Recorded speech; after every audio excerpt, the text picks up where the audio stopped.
में इजराइल ने कुछ ऐसा कर दिया, वो जो प्लान था ट्रंप का पीस प्लान, उसमें इजराइल ने कुछ ऐसा कर दिया जिससे मुस्लिम राष्ट्र जो शांति कराने आए थे, फिर चाहे वो कतर रहा हो, तुर्की रहा हो, इजिप्ट रहा हो, पाकिस्तान रहा हो, ये सब सऊदी समेत ये सब ठगा हुआ महसूस कर रहे हैं।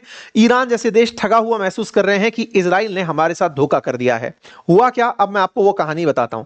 असल मायने में आज से 4 दिन पहले आईडीएफ यानी इजरायली डिफेंस फोर्सेस के जो चीफ हैं, जिनका नाम है जमीर, वो बॉर्डर की दर्शन करने पहुंचे थे। बॉर्डर का दर्शन मतलब हुआ कि गाजा और इजराइल के बीच में कुछ लाइंस खींची गई थी, yellow line, red line, green line, इस तरह की कुछ लाइंस थी जिनके बारे में हमने पहले भी बताया था पीस प्लान के अंदर। ये येलो लाइन पर पहुंचे और येलो लाइन पहुंच करके कहा अब से यही हमारा नया बॉर्डर होगा। ये बात जैसे ही इन्होंने रखी, देखिए ये रहे जमीर जो बीच में आपको दिखाई दे रहे हैं, इजरायली डिफेंस फोर्सेस के यहां पर सैनिक हैं और इनसे ये बात करते हुए कहते हैं कि यही हमारा नया बॉर्डर होगा। अब ये कौन सी जगह की बात कर रहे हैं, क्या कहानी है, मैं आपको हल्का सा ब्रीफ कर देता हूं। आप इधर देखें, गाजा के लिए जैसा कहा गया था कि ये टेरर फ्री हो जाएगा सारी तरह से, एक प्लान दिया गया था गाजा के लिए, जिसमें गाजा, ये जो पूरा गाजा हुआ करता था, इसमें एक तरफ यहां तो आबादी रहती है, इस आबादी के बाद में ये वाली जो लाइन आप वॉयलेट लाइन देख रहे हैं, इसको इजरायली मिलिट्री की करंट पोजीशन बताया गया था कि इजरायली मिलिट्री यहां तक है, वो पीछे हटेगी। कहां तक हटेगी? येलो लाइन तक हटेगी। येलो लाइन एक तरह से समझिए गाजा का आधा हिस्सा है। इससे इधर की तरफ वाला जो गाजा है उसमें कृषि होती है, खेती होती है, और इसका जो दूसरी तरफ वाला यानी पश्चिम तरफ वाला जो हिस्सा है, इसमें आम जन निवास करता है, आम जनता रहती है। यहां पर 20 लाख के आसपास फिलिस्तीनी रहते हैं। और ये वाला जो रेड लाइन आप देख रहे हैं, इस पर इंटरनेशनल स्टेबिलिटी फोर्सेस, जो कि ट्रंप के नेतृत्व में बनना प्रस्तावित था, उसे यहां पर अपॉइंट करने का डिसीजन लिया गया है। ये उस 20 सूत्रीय प्लान में बनाया गया था। कहा गया था जैसे ही पीस प्लान एग्जीक्यूट होगा, पीस प्लान एग्जीक्यूट होकर के यहां पर जो बंधक हैं उन्हें लौटाया जाएगा।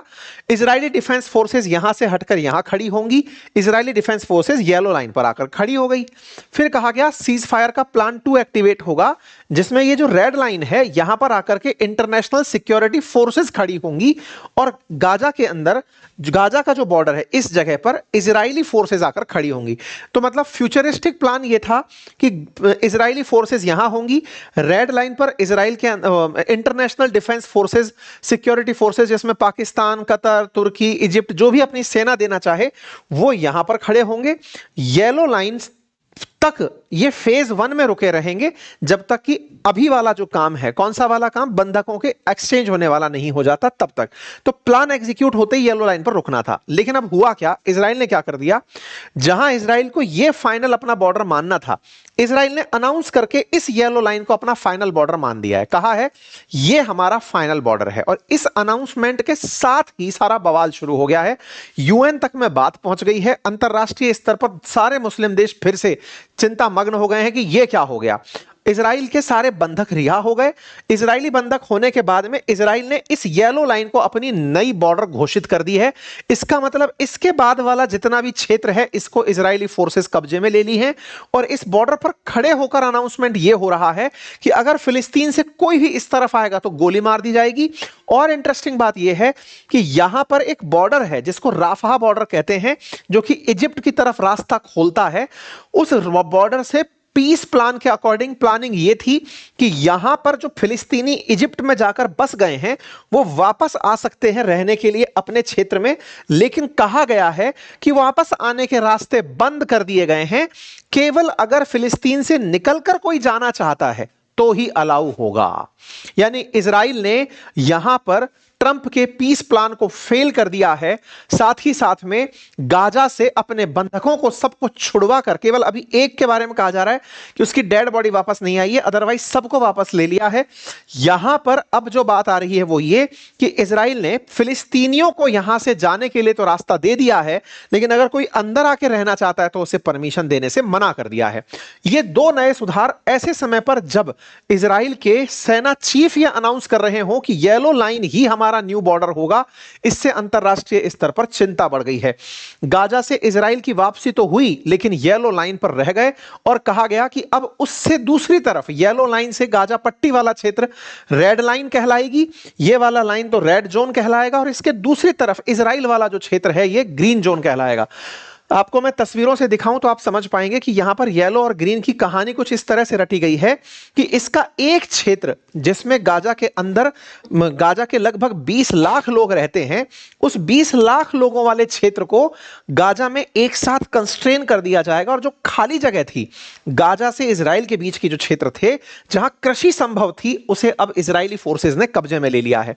ऐसे में बड़ा सवाल यह बनता है कि हमास की तरफ से प्रतिक्रिया क्या है। देखिए, प्रतिक्रिया तो छोड़िए, इजरायली डिफेंस फोर्सेस हर दिन एक अपडेट डालते हैं और वो ये बताते हैं कि हमास अभी भी सीज फायर का वायलेशन कर रहा है।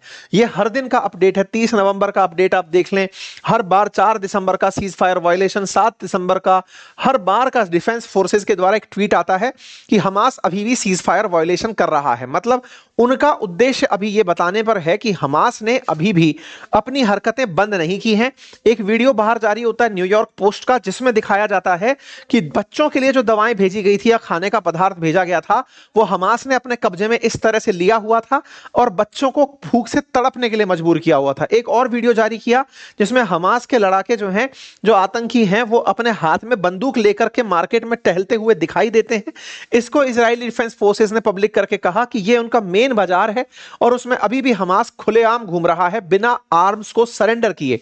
अगर ये आर्म सरेंडर नहीं करेंगे इसका मतलब हमास अभी फिर से तैयार हो रहा है और इस तरह की जो मदद इसे मिल रही है आने वाले समय में ये दिक्कत खड़ी कर सकता है। इस बात पर जब पूछा गया, टाइम्स ऑफ इजराइल के द्वारा पूछा गया हमास के कुछ इन्फॉर्मर्स से कि क्या हमास तैयारी कर रहा है क्या वेपन देने के लिए, अपने हथियार गिरा देगा क्या, छोड़ देगा क्या, तो हमास का जवाब था नहीं।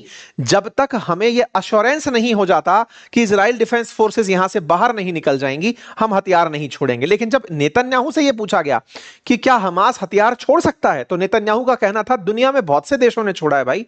उनका कहना था कि हिटलर की जो सेना थी उसने हथियार छोड़े, जापान के अंदर जापान के लोगों ने सेकंड वर्ल्ड वॉर के बाद वेपन छोड़े, तो हमास भी छोड़ सकता है। गल्फ में भी लड़ाकों ने वेपन छोड़े हैं तो यहां भी छोड़ सकता है। दोनों के अपने स्टैंड है। हमास की तरफ से अभी कोई भी वेपन छोड़ने का न्यूज बाहर नहीं आ रहा है। इसी वजह से लेबनान की तरफ से हिजबुल्लाह का बयान आ जाता है।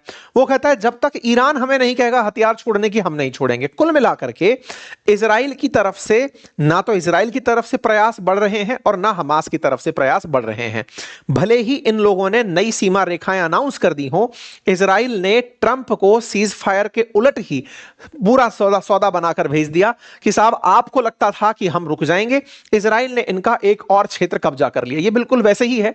पहले फिलिस्तीन बहुत बड़े क्षेत्र पर था, अब फिलिस्तीन जो है वो धीरे धीरे घटते घटते शायद अब इतने से क्षेत्र में रह जाएगा जो आने वाले समय में निश्चित ही मुस्लिम देशों की प्रतिक्रिया का कारण बनेगा।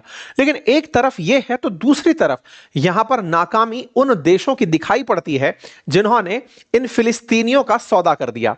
आज पाकिस्तान में हजारों की संख्या में लोग सड़क पर उतर आते हैं पाकिस्तान की तरफ से कि हम फिलिस्तीन के समर्थन में हैं। वही पाकिस्तान अपने द्वारा किए समझौते में फिलिस्तीन का सौदा कर देता है। फिलिस्तीन के नाम पर, गाजा के नाम पर इजराइल से समझौता करवा आता है। इजराइल की स्टेबलाइजेशन फोर्सेस के नाम पर, आईएसएफ फोर्सेस के नाम पर, जिसे यूएन में अमेरिका मान्यता दिलवाना चाहता है, उसके नाम पर यहां पर सारा खेल होता है। और वो खेल किस तरह से हुआ है वो आपके सामने है। आज सारे के सारे मुस्लिम देश अपने आप को अपनी जनता के सामने पता नहीं कैसे प्रेजेंट कर रहे होंगे, क्योंकि इजराइल ने वही किया जो उसे करना था। लेकिन जो असली धोखा किया वो मुस्लिमों के नाम पर राजनीति करने वाले मुस्लिम देशों ने गाजा के लोगों के साथ किया, जहां दुनिया में अपने देशों के लोगों को यह दिखाया कि देखो हम इनके हमदर्द हैं, वहीं दूसरी ओर इन्हें इस तरह से हाफ साइडेड छोड़ दिया। दुनिया को तो पता था, इजराइल ने सबको खुलेआम कहा हुआ था कि गाजा में अब कोई नहीं बचेगा। ट्रंप तो पहले ही यहां पर नई सिटी का प्लान दे चुके थे। मैंने आपको बहुत पहले कहा था कि यह ट्रंप का और नेतन्याहू का एक मिश्रित प्लान है जिसमें यह गाजा को पूरी तरह कैप्चर करेंगे, यहां से सबको निकाल देंगे। अब उसी तरफ चीजें बढ़ रही हैं। लेकिन पाकिस्तान और पाकिस्तान प्रेमियों को यह समझ में आ जाना चाहिए कि मुसलमानों के नाम पर राजनीति करने वाला पाकिस्तान गाजा का सौदा करके आया और इस तरह से इन भ्रष्टाचारियों ने उन लोगों के साथ में इमोशनल ब्लैकमेल किया जो खुद पाकिस्तान में रहकर पाकिस्तान सरकार पर विश्वास करते थे। खैर, फिलहाल के लिए गाजा अब देख लीजिए इतना बचा है। बाकी जो क्षेत्र हैं उस बाकी क्षेत्र पर अब नेतन्याहू का यानी इजराइल का कब्जा है। राफा बॉर्डर वन साइडेड हो गया है। इस पर प्रतिक्रिया यूएन की भी आ चुकी है। मुस्लिम वर्ड्स भी खूब चिल्ला रहे हैं कि साहब हमारा कुछ तो करो। ये इजराइल वाले नहीं मान रहे। इजराइल बहुत क्लियर था। कतर की तरफ से भी स्टैंड आया है कि साहब ये क्या हो रहा है। इन्होंने कहा है कि वन साइडेड रास्ता खुला रहेगा। ये तो नहीं होना चाहिए था। खैर, जो भी है, कुल मिलाकर के अपडेट सिर्फ इतना है कि इजराइल को अपनी इन हरकतों की वजह से हो सकता है हमास की कुछ फिर से प्रतिक्रिया देखने को मिले। हमास के लोग जो गाजा के लोगों को जाता हुआ देखें और डिसआर्मामेंट करने के लिए, यानी इनके हथियार गिराने के लिए जो अंतरराष्ट्रीय प्रेशर इन पर बनाया जा रहा है, उसके रिटेलिएशन में फिर से इजरायली फोर्सेस के साथ मुठभेड़ में आ जाएं और यही खबर बड़ी खबर कहलाए। इजिप्ट इसी बात के लिए अमेरिका को चेता रहा है कि आप इतना प्रेशर मत डालिए, आधी तो जमीन उनकी आप लोगों ने ले ली, इसके बाद में उनके लोगों से कह रहे हैं कि आप हथियार डाल दो, कह रहे हो कि गाजा छोड़ के जाना चाहते हो तो चले जाओ लेकिन वापस मत आ जाना। ये सारी चीजें हमास को उकसा देंगी। उनको विश्वास बहाली के लिए जरूरी है कि उनका पूरा क्षेत्र उन्हें वापस दिया जाए, एटलीस्ट जो गाजा इनका था वो तो वापस दिया जाए। ये बात सभी ने, इजिप्ट ने, तुर्की ने, कतर ने, सबने ट्रंप को बोला है कि ट्रंप महोदय आपका पीस प्लान काम नहीं कर रहा। तो ट्रंप क्या कर रहे हैं? ट्रंप ने मिलने के लिए नेतन्याहू को बुलाया है। इनका पीस प्लान जिसके लिए इनका सम्मान किया गया था इजराइल के द्वारा, थैंक यू ट्रंप बोल करके, टेक्निकली वो इजराइल को तो फायदा दे गया है क्योंकि इजराइल को आधा गाजा मिल चुका है ऑफिशियली ट्रंप के इंटरफेरेंस से और कोई कुछ बोलने के लिए भी तैयार नहीं है। सारे बंधक रिहा हो गए, हमास शांत बैठा हुआ है। लेकिन इसके बावजूद चूंकि ये फिर से चीख पो मचाएंगे, ऐसे में नेतन्याहू को बुलाया गया। 29 दिसंबर को नेतन्याहू ट्रंप से मिलने अमेरिका जा रहे हैं। वहां जाकर के इन लोगों के बीच जो भी बातचीत होंगी वो निश्चित ही फिर से इनसे कहा जाएगा कि देखो मिलके काम करो, सबके साथ काम करना। ये इनकी संभवतः 5वीं मुलाकात ट्रंप से होने वाली है। खैर, कुल जमा अर्थ यही है कि मिडिल ईस्ट में शांति के नाम पर ट्रंप और नेतन्याहू जो मिलकर खेल रहे हैं वो शायद इन मुस्लिम देशों के राष्ट्राध्यक्षों को तो समझ में आता हो, लेकिन आम जनता को लगता है कि ये इनके हमदर्द हैं। बाकी आप जैसा ठीक समझें। फिलहाल के लिए इतना ही। चैनल पर नए हैं तो सब्सक्राइब करें। आप क्या सोचते हैं अपनी राय कमेंट बॉक्स में जरूर रखें। और एसएससी के विद्यार्थियों के लिए हमारी एक ऑल इन वन किताब आई है, बहुत ही खूबसूरत किताब है, सारे अप टू डेट सब्जेक्ट्स उसके साथ डाले हुए हैं, बहुत ही नॉमिनल प्राइजेस में है, अपनी पाठशाला ऐप से उपलब्ध है। आप इसे ऑर्डर कर सकते हैं, बहुत ही सीमित समय में आप तक ये पहुंच जाएगी। हमारे कोर्सेज जो हमारे जीएस फाउंडेशन के हैं, स्टेट पीसीएस और यूपीएससी के, आप उन्हें हमारे एप्लीकेशन से एक्सेस कर सकते हैं। और भी किताबें हैं, आप उन्हें अवश्य चेक करें। Thank you so much.